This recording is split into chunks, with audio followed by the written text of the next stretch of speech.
Lady here. Welcome back to the channel, everybody, and welcome back to the tribe. Today is, I believe, Tuesday, January the 11th, 2022.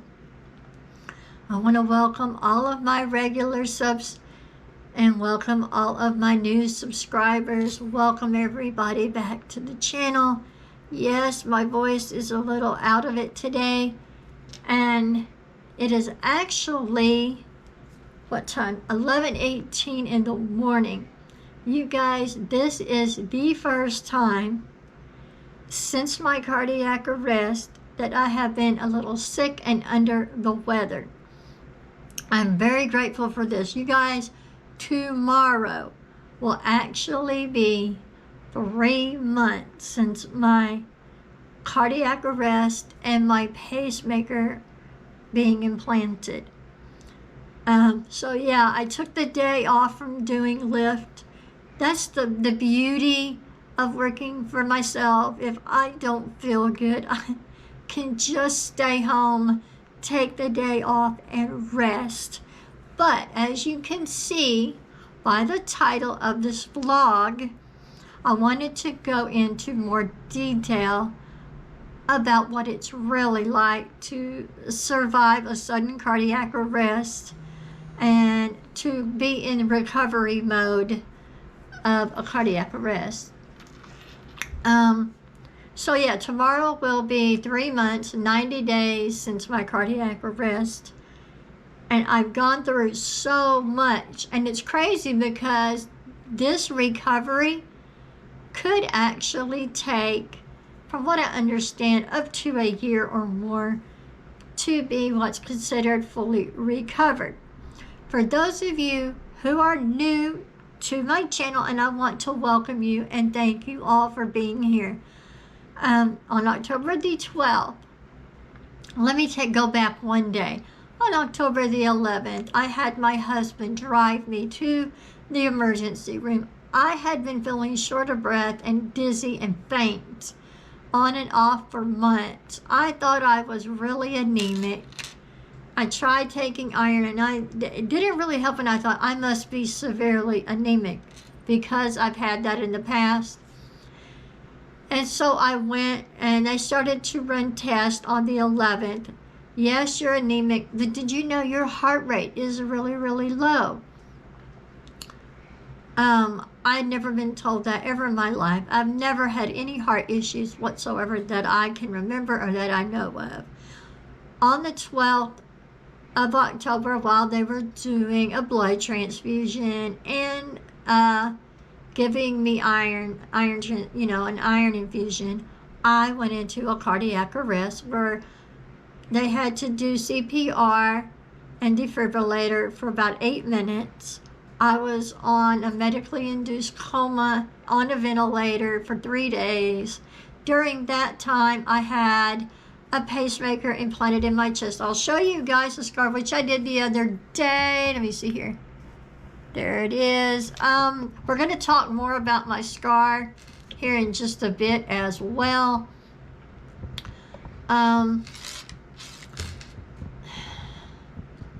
A lot has happened, and I've gone through a lot of changes, and I thought, at first I didn't want to do the vlog because I thought you guys might think I'm complaining and whining, but then I thought to myself, what if someone out there experiences a cardiac arrest and really wants to know more about what it's like to survive? It is different for everyone. Excuse me while I grab a drink. My throat is really dry today. By the way, if you're curious about what's ailing me, I just have a minor sinus infection, minor congestion, and my ears hurt. I do not feel miserable, but I do not want to risk getting my riders, any of my riders, sick, guys. Yes, I do Lyft for a living now, and I would hate to make any of my riders sick. So, back to what I was saying. The things that have changed since I've started my recovery. I have severe memory issues. Short-term memory is almost non-existent. I can remember people's faces, can't remember names anymore. I have poor focus, poor attention problems. I can't stay focused on anything very long at all. And I will go back and I will post a link on the front of the screen at the end of the vlog where I talk about quitting my job and the real reason I quit my job. It was so frustrating, and that is part of my recovery. Is I had to go through memory problems, focus problems, attention problems. My dreams have changed. I've had dream issues. The voice, oh my gosh, y'all. I lost my voice for over a week. I've had swallowing problems. I went back to the hospital and had them do like an MRI of my throat, a CAT scan or something, and an MRI of my throat. They found nothing, which is great. But at the same time, I now have damage to a nerve or muscles in my throat, which I'm still being bothered with. It is slowly, very slowly getting better, but I'm still having problems with that. I think my vision has now changed since the cardiac arrest. I'm noticing that when I'm driving around, I can't see the interstate signs as good. Street signs, interstate signs. I think my vision has changed again. I'm going to have to look into that, guys. One of the biggest things that I am dealing with right now is energy and stamina levels are very poor. I go to bed very early, and it's because I'm tired and I can't stay awake. I will go to bed between 7 and 8 o'clock, 8:30 at the latest. Feeling under the weather. Last night I was in bed by 7:30. I did not get out of bed till after 8 o'clock this morning. Even when I get 7 to 8 hours of sleep, if I'm out doing lift or running errands by 11, 12 o'clock. Now, mind you, I get up. On the days that I don't work, we get up around 6 or 6:30. On the days that I do work, I've been getting up the past week at 5, which is late for me, guys. I would like to be logged on to Lyft and ready to roll at 6 a.m. I've been logging into Lyft at 7 o'clock every morning, which I lose a whole hour of driving time and pay. On top of that, like I said, by 11 or 12 o'clock, I'm starting to feel tired, but I keep working until about 3 o'clock, and then by that time, I'm too tired to continue. Now, I'm not complaining. I'm letting you guys know what it's really like to be in recovery from the sudden cardiac arrest. Also, speech issues, word pronunciation, just being able to, like, I can think a word, but I can't get it out. I can't find the words I need to say something. I say stuff backwards. Another thing is directions. I've noticed it may say right, and I will turn left and then realize, what the heck have you just done? Turn your ass around and go the other way. I'm having direction issues. Even when it's sitting there right in front of me, pointing to the right and saying right, I will go left. I kid you not. The other thing, the ladder issues have gotten worse. I'm at that age, 53, where, you might have a few little bladder problems. They have gotten worse since my cardiac arrest. I'm dealing with that. And like I said, sleep problems now where the changes in my dreams have been really weird.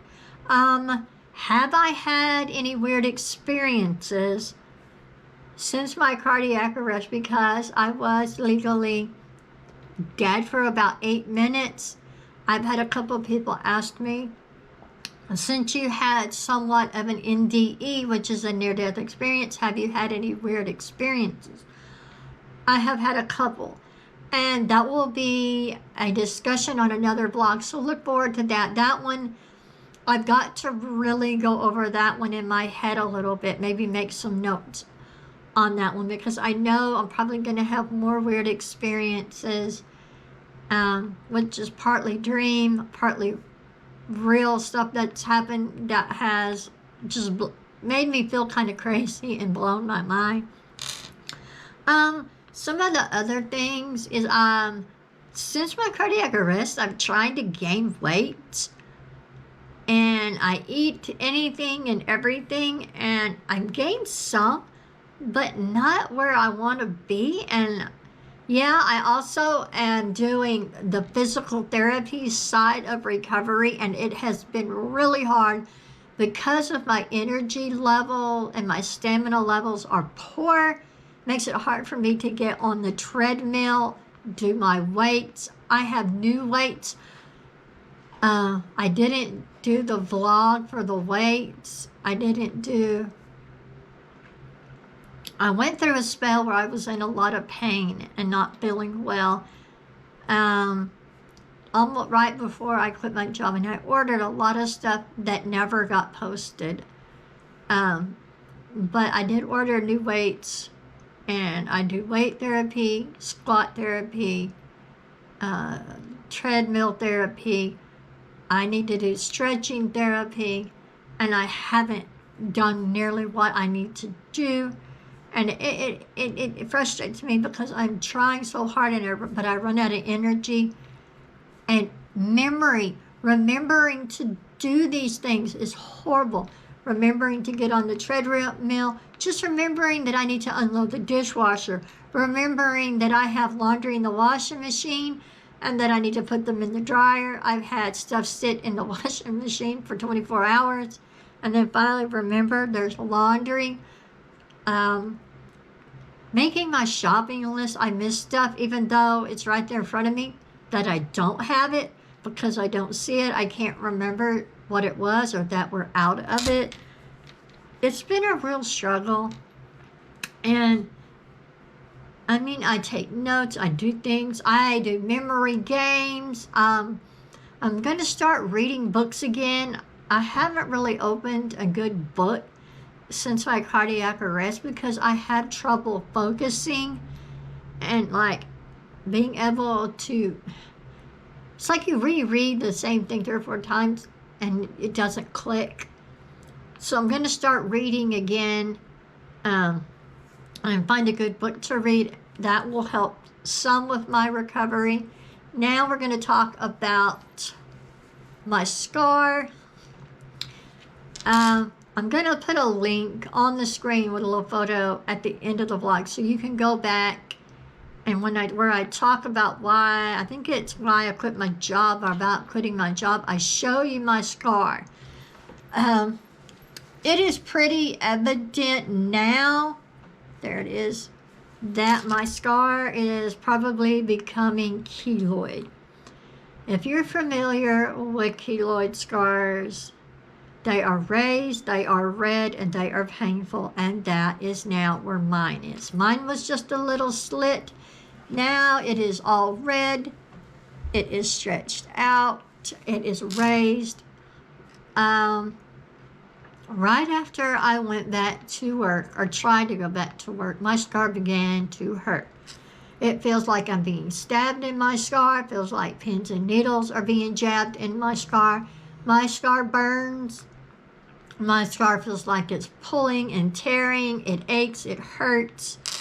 I have recently got the Neosporin pain itch scar treatment.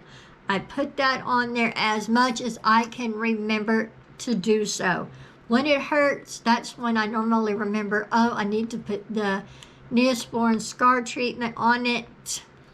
That helps. It has shrunken the scar a little bit. And if you put it on there, after about a half an hour, The discomfort is a lot less. So there's that. If you're familiar with keloid scars, there is no real treatment for a keloid scar. There is no miracle for a keloid scar. One of the treatments is injections into the scar. No thank you. I'll pass. And I also can no longer do like steroid treatments and certain medications because I now have a pacemaker. You guys, as far as the pacemaker goes, that I've had no problems with. It is beating, ticking, keeping me alive, and for that every day I thank God. I just wanted to come on here and talk to you guys a little bit about what it's really like going through recovery after a sudden cardiac arrest. You guys, I'm really grateful that this is the first time I've really been kind of sick and under the weather enough that I have to stay home and rest. Like I said, I'm not miserable, but my ears hurt, my sinuses are jacked, and I'm a little congested, so I'm resting today. And I may have to rest another day tomorrow, but I can't keep resting. I have bills to pay, and I love my writers. And I will do some more vlogs about doing Lyft because I absolutely love it. Yes, guys, my son and I are still planning to do the Lyft stories. I may do a pilot like they do on television. I may do a Lyft stories pilot series where I tell you guys a couple of short stories, because these stories are funny, but they're not really long. And so I already have a couple of them, actually 3 or 4 of them that I know right off the top of my head that I would love to share with you guys. So stay tuned for possibly the Lyft Stories pilot. I love you guys so much. And thank you for sticking around, and welcome all you new subs. Welcome to the tribe. I love you guys so much. And I'll be vlogging you later.